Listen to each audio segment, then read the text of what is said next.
Salmanzadə Yusif. Ağır qəza keçirmişdim.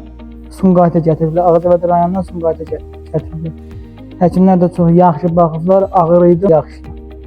Həkimlərdən də çox razıyam. Xəstəmiz Salmanzadə Yusif 17 yaş.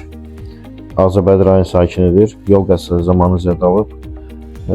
Daxil olkən diaqnozlar çanaq sümüyündən 2 tərəfli sınığı, baz sümüyünün sınığı, silik hissəsinin cırılması.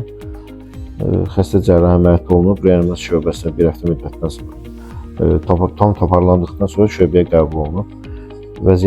İndi vəziyyəti necədir? Özün sonra şikayətin varmı?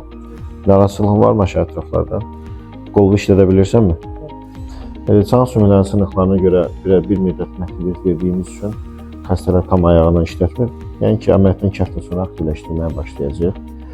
Xəstədə hər iki çanaq sümüklərinin və bağ sümüyünün osteosin diyaz əməliyyatı icra olunub. Silik hissəsinin tikilməsi və silik hissəsinin bərpa olunması əməliyyatı icra olunub. Vəziyyəti kafidir. Yəni ki, qısa müddət ərzində xəstə ambulator şəraitdə yola salınacaq.